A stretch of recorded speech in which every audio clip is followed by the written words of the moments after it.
Cerita dimulai dengan memperlihatkan seorang pria bernama Wu Ming yang tengah dalam perjalanan bertemu dengan Raja Qin. Wu Ming adalah seorang yatim piatu. Sejak kecil ia ditempa sebagai ahli pedang. Selama bertahun-tahun setelah mengikuti pelatihan, akhirnya ia menguasai satu teknik yang cukup hebat.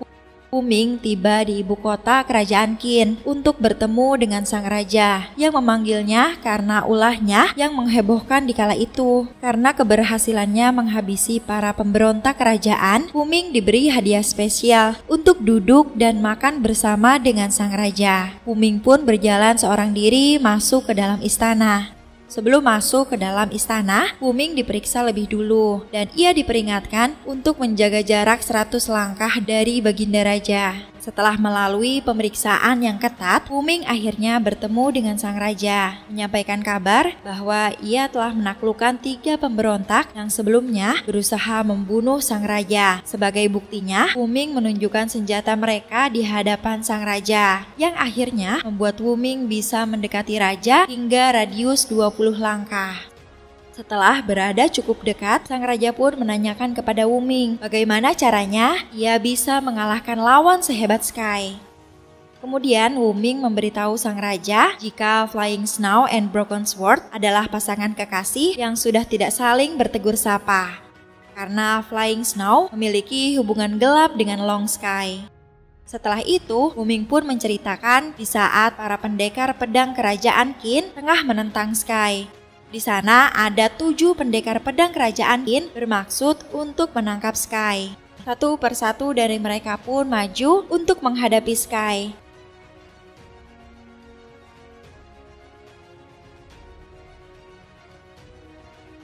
Namun karena Sky adalah pendekar yang sangat hebat, tak ada satupun dari mereka yang mampu mengalahkannya. Setelah berhasil mengalahkan semua pendekar itu, Sky pun berniat untuk pergi dari sana. Namun di saat Sky akan berjalan pergi, Wu Ming menghentikannya dan ia berencana untuk menangkap Sky. Tanpa banyak berkata, Wu Ming langsung bergerak dan ia mencoba untuk menyerang Sky dengan pedangnya. Merasakan Wu Ming adalah pendekar yang tangguh, Sky membuka mata tombaknya. Dan pertarungan di antara mereka pun tak dapat terhindarkan. Tak hanya bertarung secara fisik, mereka berdua bertarung dengan pikiran. Di bawah rintikan hujan dan ditemani alunan musik, mereka berdua mulai bertarung dan saling beradu serangan di alam bawah sadar.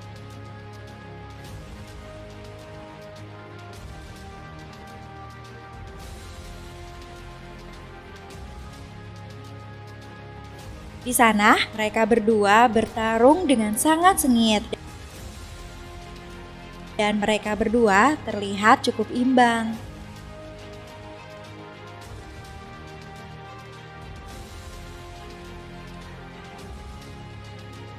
Di saat musik berhenti, mereka berdua pun mulai tersadar dan mereka langsung saling menyerang menggunakan jurus terhebat mereka. Dengan kecepatan pedang yang sangat luar biasa, Wu Ming berhasil mengalahkan Sky dan memotong ujung tombaknya. Kisah tersebut membuat Raja Qin heran karena sebagai raja harusnya dia tahu kalau ada pendekar berbakat di wilayahnya. Setelah itu, Wu Ming diberi kesempatan untuk bercerita lebih jauh sambil makan bersama dengan sang raja.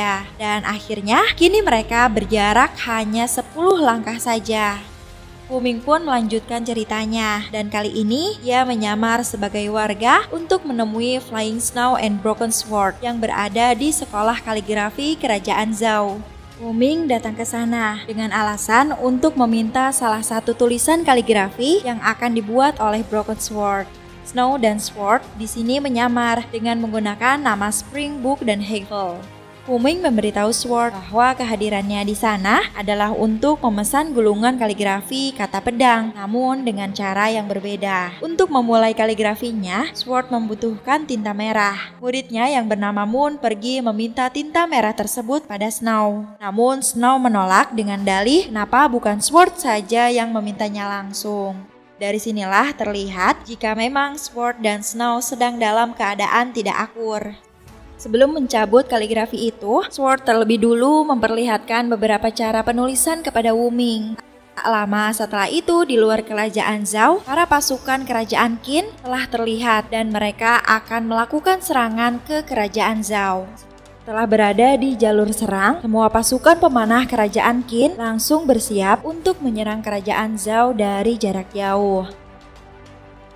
Ribuan anak panah pun dilepaskan dan membuat para murid sekolah kaligrafi itu berhamburan.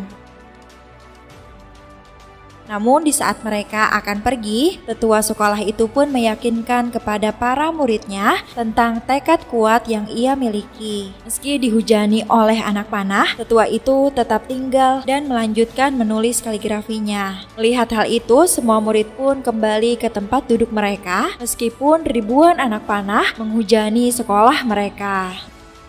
Menurut penjelasan Wuming, kata pedang bisa dituliskan dengan 19 cara. Ia meminta Sword untuk membuat kaligrafi dengan cara yang ke-20 untuk pedang tersebut. Meskipun para pasukan Qin terus menghujani mereka dengan anak panah, Sword masih terus melanjutkan pekerjaannya. Di saat Wuming mencoba untuk keluar menghalau serangan anak panah itu, Snow sempat menyuruhnya untuk tetap berada di dalam dan ia akan melakukannya seorang diri. Karena tak mau hanya berdiam diri, Wuming pun ikut membantu dan mereka berdua pun bekerja sama menghalau ribuan anak panah yang mengarah ke sekolah kaligrafi itu. Tulisan kaligrafi itu dibuat oleh Sword di bawah serangan pasukan Qin dan dengan mengerahkan semua kemampuan yang dimiliki, mereka menghalau serangan anak panah tersebut.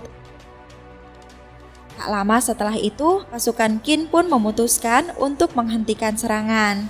Setelah berhasil menghalau serangan itu, Snow pun memuji kehebatan pedang yang Wu miliki. Kemudian Wuming mendatangi Sword dan di sana kaligrafi yang ia pesan telah selesai. Sambil memuji kaligrafi tersebut, Sword malah balik berkata bahwa kaligrafi itu tidak akan bisa selesai tanpa keterampilan pedang dari Wuming. Semalaman, Wuming mempelajari keterampilan Sword melalui kaligrafi buatannya. Namun sang raja yang melihat kaligrafi itu hanya menganggapnya sebagai tulisan biasa. Wuming pun kembali melanjutkan ceritanya. Meski Sword dan Snow tidak saling bertegur sapa sejak lama, namun mereka saling mengawasi satu sama lain.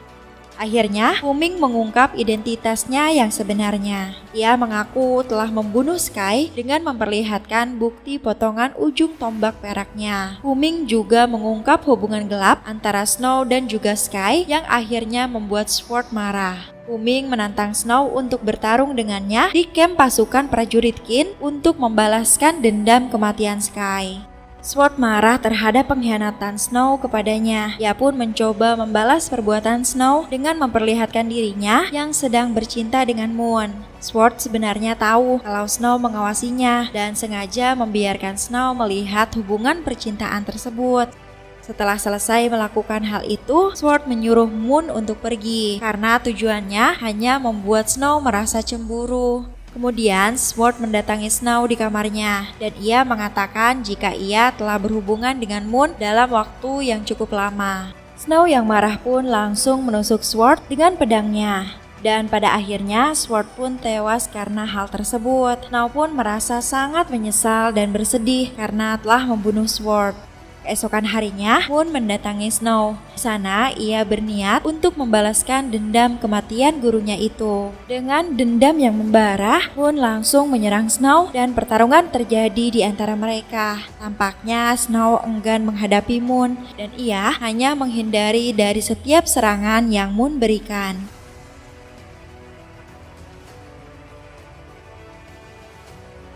Namun karena tak ada pilihan lain, Snow pun balik menyerang Moon dan pertarungan hebat pun terjadi di sana.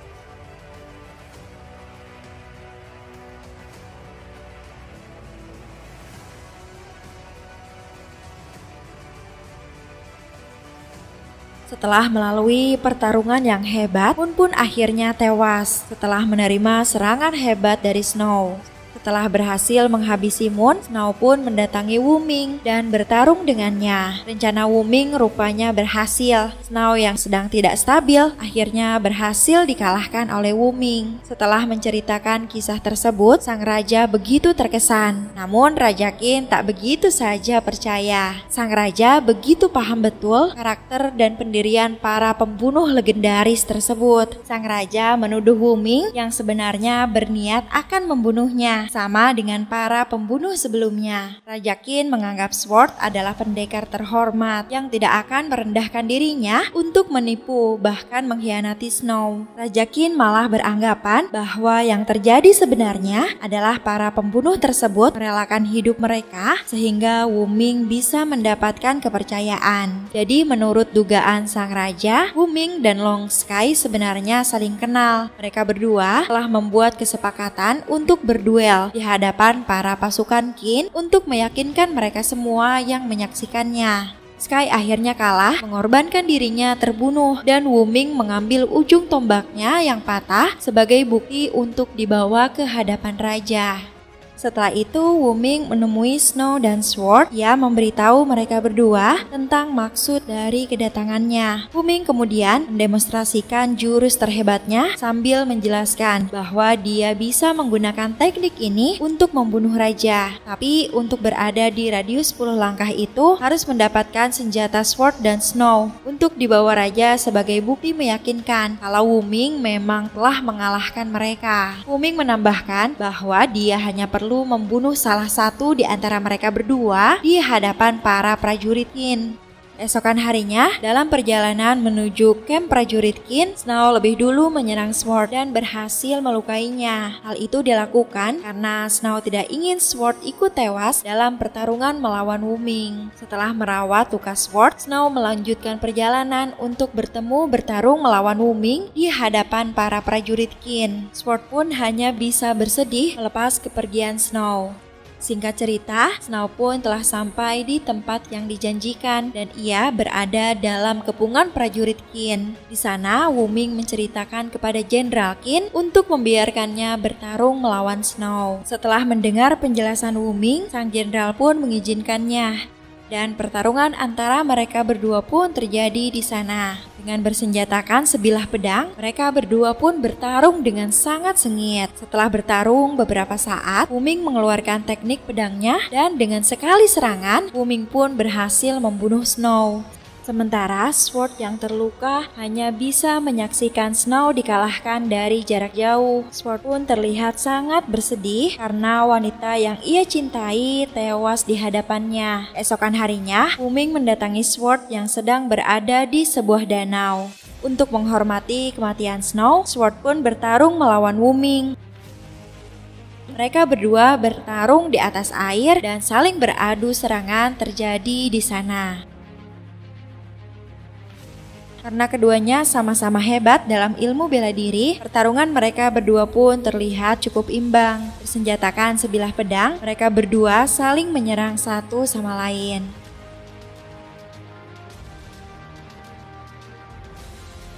Namun pertarungan mereka tiba-tiba terhenti tanpa adanya pemenang. Dan Wuming pergi meninggalkan Sword. Dalam perjalanan menghadap Raja Qin, Moon mendatangi Wuming. Kemudian, Moon memberikan pedang Sword yang telah diwasiatkan. Karena Sword dan Snow tidak terpisahkan, maka begitu pula dengan senjata mereka. Setelah itu, Wuming melanjutkan perjalanan dengan membawa pedang Sword dan Snow. Mendengar hal itu, Wuming pun terkejut dan tidak bisa mengelak dengan hipotesa dari sang raja. Ia pun akhirnya mengakui kalau dia adalah bangsa Zhao yang kedua orang tuanya telah terbunuh oleh prajurit Qin. Ia kemudian mengembara sampai ke kerajaan Qin dan diadopsi. Ia berniat membalaskan dendam kedua orang tuanya. Raja Qin pun menyerahkan pedangnya kepada Wuming agar bisa membunuhnya pada saat itu juga. Ia berbalik menatap kaligrafi milik Sword. Sementara itu, di luar istana, para prajurit langsung bergegas untuk pergi menyelamatkan sang raja. Sementara Snow dan Sword tengah menunggu kabar apakah Wu-Ming berhasil melakukan misinya. Di saat Wu-Ming akan mulai menyerangnya, sang raja akhirnya mengetahui arti dari kaligrafi milik Sword. Kaligrafi itu menggambarkan arti pejuang dan ahli pedang yang sebenarnya, bahwa ahli pedang dan pejuang sejati sebenarnya untuk menciptakan kedamaian di dalam hatinya dan tidak memiliki keinginan sedikit pun untuk membunuh. Wu-Ming tiba-tiba menyadari gambaran dari kata-kata bijak Raja Qin. Ia kemudian menyerangnya di hadapan para prajurit yang sudah siap siaga di luar. Tapi ternyata Wu-Ming tidak membunuh sang raja. Wu-Ming menarik pedangnya dan ia langsung berniat pergi meninggalkan sang raja. Dari kejauhan, Snow yang sebenarnya memang tidak mati di pertarungan melawan Wu-Ming akhirnya menyadari kalau Wu-Ming juga membatalkan rencananya untuk membunuh sang raja. Sementara itu, Wu-Ming dikepung oleh para pasukan kerajaan. Snow akhirnya tahu kalau Sword telah membuat Wu-Ming mengubah keputusannya. Karena marah, Snow menantang Sword untuk bertarung dengannya. Dengan berat hati, akhirnya Sword pun menuruti kemauan Snow dan mereka pun bertarung di sana. Di akhir pertarungan, Sword mengalah dan membuang pedangnya. Hal itu membuat Snow secara tidak sengaja membunuhnya. Dengan diliputi kesedihan dan rasa bersalah, Snow pun melakukan aksi bunuh diri bersama dengan jasad kekasihnya.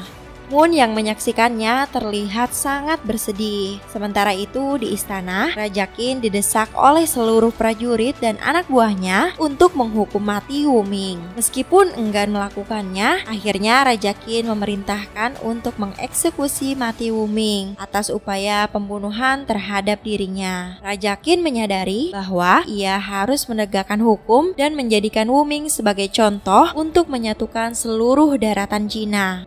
Setelah dieksekusi dengan hujanan ribuan anak panah, Wu-Ming mendapatkan prosesi pemakaman layaknya seorang pahlawan. Di akhir film diceritakan bahwa Raja Qin akhirnya berhasil mendirikan dinasti kekaisaran pertama di Cina. Ia juga mendirikan tembok Cina yang kini menjadi salah satu keajaiban dunia untuk melindungi dinastinya dari pengaruh orang-orang utara. Dan dialah kaisarnya yang bernama Qin Shi Huang, yaitu kaisar Tiongkok pertama dalam sejarah. Dan film pun selesai. Gimana? Seru banget kan ceritanya teman-teman? Jangan lupa untuk terus dukung kita dengan cara like, share, dan subscribe channel ini supaya kita lebih semangat lagi untuk terus upload video seru lainnya. Thanks for watching and see you guys in the next video. Bye-bye!